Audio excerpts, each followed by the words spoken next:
Jean-Louis Buchon, bonjour, bienvenue à 42 TV. Vous êtes président du PBC, le Portugal Business Club. Alors, le PBC, c'est une existence nationale, c'est en France et en tout cas dans la région. Il y a un Portugal Business Club aussi très important, je crois, à Lyon. Vous travaillez, vous avez de bons contacts, vous avez des échanges. Et à Saint-Étienne, il a été créé en quelle année ce Portugal Business Club? Alors, tout d'abord, M. François, merci d'avoir pensé à nous pour participer à cette émission et de parler du Portugal Business Club de la Loire. En effet, le Portugal Business Club est une association d'échange économique d'ampleur nationale, Oui. puisqu'il en existe à Paris, à Marseille. Alors, vous avez une fédération, comment ça se passe? Vous avez des contacts? Il n'y a pas de fédération, chacun est indépendant. Mm. Mais on travaille en collaboration directe avec les institutions portugaises et françaises, c'est-à-dire le consul général du Portugal en ce qui nous concerne, c'est sur la région Rhône-Alpes, donc M. André Sobral Cordeiro, qui est arrivé il y a 2 ans. Le Portugal Business Club a été créé à Lyon dans les années 2005, et Saint-Étienne était une antenne. Et en 2009, il a été décidé que le Portugal Business Club, l'antenne de Saint-Étienne, volerait de ses propres ailes. Alors à Lyon, c'était, je ne sais pas si c'est toujours le cas, un caviste portugais. Non, c'est plus le cas. Aujourd'hui, c'est M. Pereira, qui est le directeur de la banque BCP à Nutsax à Lyon. Oui. Il y a eu M. Gilles Martens, qui était expert comptable également. Il tourne assez régulièrement à Lyon, parce qu'ils sont assez nombreux. Alors on l'a entendu, ce sont des Portugais finalement, des gens d'origine portugaise au moins. Et est-ce qu'il y a une spécificité à Saint-Étienne, dans la Loire? La particularité de Saint-Étienne, elle est double. La première, c'est que la majorité des adhérents sont des Français. Et la deuxième particularité, c'est que le président, en l'occurrence moi-même, français, ne parle pas le portugais. Ce qui fait qu'en fait, je suis connu un petit peu par toutes les instances nationales. Du fait qu'on me dit mais c'est mieux que ce soit des Français qui fassent la promotion du Portugal. Et vous aviez une bonne connaissance du Portugal, professionnelle, puisque dans le cadre de votre métier qui était... J'ai connu le Portugal dans les années 90, donc c'est pas d'aujourd'hui, c'était en octobre 90, je suis tombé amoureux de ce pays. Il se trouve qu'en 95, dans ma délégation municipale, le maire Michel Thiolière m'a donné la délégation des relations internationales, ce qui m'a reproché encore un peu plus des associations portugaises. Et de fil en aiguille, eh bien, on a amélioré ces relations. Et aujourd'hui, je travaille personnellement, je rends des services à une entreprise portugaise de Chaves, au Maceineiro, pour les mettre en contact avec des architectes en France, où leur trouver des clients. Et le deuxième, c'est que, eh bien, avec nos amis portugais de Saint-Étienne, de Lyon, de Marseille, on arrive à créer des manifestations communes. Alors parmi vos adhérents, vous avez aussi quand même des chefs d'entreprise qui sont on va dire des franco-portugais qui sont sur la région et qui, oui, bien sûr. Qui travaillent. Par exemple, le vice-président du Portugal Business Club de la Loire est Christian Liborio, qui est architecte et qui est en même temps qui fait de l'immobilier au Portugal. Oui. On a Madame Custodio, bien entendu, qui a été la présidente fondatrice du Portugal Business Club de la Loire, qui a la binationalité, habite régulièrement entre Saint-Étienne et Oeiras, et elle a créé donc sa propre entreprise où elle intègre des personnels portugais qui cherchent à se développer sur la France. Avec des entreprises, oui. Voilà. Alors, au niveau, on va dire, des réunions traditionnelles, c'est de la mise en contact, c'est-à-dire vous aider, par exemple, des chefs d'entreprise français à s'implanter au Portugal parce qu'ils ont des opportunités, mais pour les accompagner, pour faciliter leurs relations avec le milieu administratif et politique. Oui, tout à fait. Alors, et l'inverse aussi, j'imagine. Et l'inverse aussi. Alors, comme je vous l'avais déjà dit une première fois dans une précédente émission, le Portugal Business Club porte mal son nom, car en fait, le Portugal Business Club ne fait pas de business.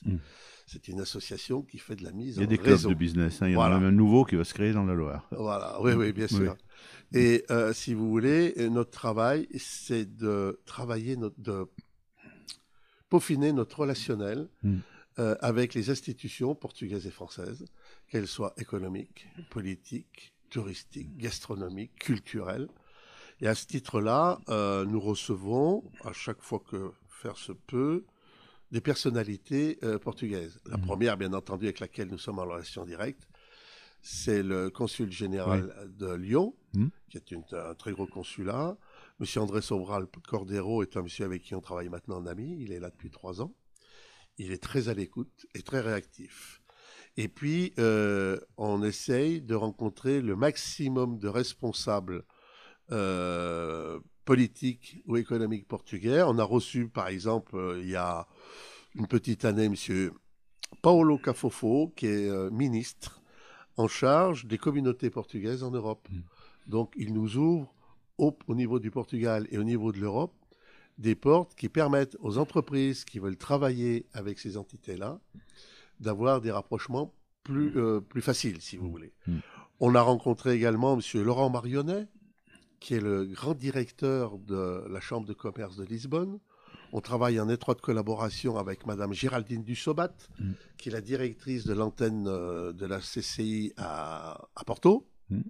Et de ce fait-là, eh bien, on travaille également avec oui, un la agenda Chambre quand de même commerce. très serré et très diversifié. Ah oui, oui, tout à fait. Oui. Donc, on est domicilié, il ne faut pas l'oublier, dans la Chambre de commerce de Saint-Étienne. Donc, on est en étroite collaboration avec Irène Breuil, qui est la présidente de l'antenne de la délégation de Saint-Étienne. Oui. Voilà, donc ça, c'est très important. Et puis, nous avons aussi des contacts politiques avec M. Paulo Pisco, qui vient régulièrement nous rencontrer, à seule fin de faciliter les démarches des entreprises. Est-ce qu'il existe des clubs un peu identiques avec d'autres pays de l'Union européenne ou non? Alors, on a je ne connais l'impression que pas. c'est un petit peu, non, le Portugal est très réactif là-dessus. Donc, c'est peut-être parce qu'on a une importante communauté portugaise, d'origine portugaise, que ce soit dans la Loire, enfin, pas uniquement. Mais... Dans la Loire, mais pas uniquement, comme vous le dites. Sur la région Rhône-Alpes, on a une très grosse communauté. Donc, il est important. C'est intéressant aussi pour l'image de Saint-Étienne. Je me souviens que vous aviez invité le Portugal Business Club de Lyon à venir à une biennale du design de Saint-Étienne et que beaucoup de chefs d'entreprise lyonnais avaient très apprécié tout à fait. Visite. Ça avait été une réussite. Et si vous voulez, ce jour-là, la coïncidence a voulu que le maire de Saint-Étienne de l'époque, Michel Thiolière, avait invité son homologue lyonnais, M. Collomb. Et donc, les entrepreneurs lyonnais qui étaient venus visiter à notre demande, à notre invitation, la Biennale du Design, avaient été heureux de rencontrer leur maire et ça avait été un grand moment pour nous. Et alors, est-ce qu'il y a d'autres, c'est surtout économique, mais est-ce qu'il peut y avoir des échanges, par exemple? On sait qu'il y a des associations culturelles portugaises sur Saint-Étienne qui organisent des spectacles de musique ou autre. Est-ce que c'est un aspect qui vous intéresse aussi ou c'est uniquement les échanges économiques En fait, tous les échanges avec le Portugal peuvent nous intéresser, mais on va dire qu'on est un petit peu structuré. Et il existe dans la Loire l'association culturelle portugaise, la CPE, qui est présidée par Manuel Mendes. On travaille en collaboration. Donc là, c'est plutôt le côté culturel. Folklorique, historique, musical. Ils sont très, très actifs. Alors, il nous reste 2 petites minutes. On va parler calendrier. Le 24 novembre prochain, vous organisez une rencontre. Est-ce que vous pouvez nous donner quelques détails? Alors, comme je vous le disais, nous essayons, en travaillant notre relationnel, de recevoir le maximum de personnalités. Le 24 novembre, c'est acté. Nous allons recevoir M. Carlos Pereira. M. Carlos Pereira, c'est le président du Luso Journal à Paris, qui gère la télévision portugaise. Alors, c'est tous les modes d'expression journalistique, voilà. Télé, tous les modes d'expression, radio, voilà, c'est Internet. Ça. Qui plus est, c'est un universitaire. Il est professeur des universités. C'est un monsieur qui est très actif sur les échanges internationaux parce qu'il a été président de l'Association mondiale des villes jumelles portugaises. Donc, il a un panel relationnel qui est très, très important. Et intéressant pour vous, j'imagine. Intéressant pour nous, voilà. Alors, on espère ce jour-là avoir quand même pas mal d'entrepreneurs qui vont répondre présents à cette invitation. Eh bien, merci beaucoup. Pas de site internet encore sur l'association? Ça va venir. Ça va venir. Ça va venir, mec. Une page Facebook aussi, ce serait pas mal. Je vous remercie en tout cas. Merci beaucoup, Jean-Louis Buchon, d'être venu au studio de 42 TV ici à Roche-la-Molière.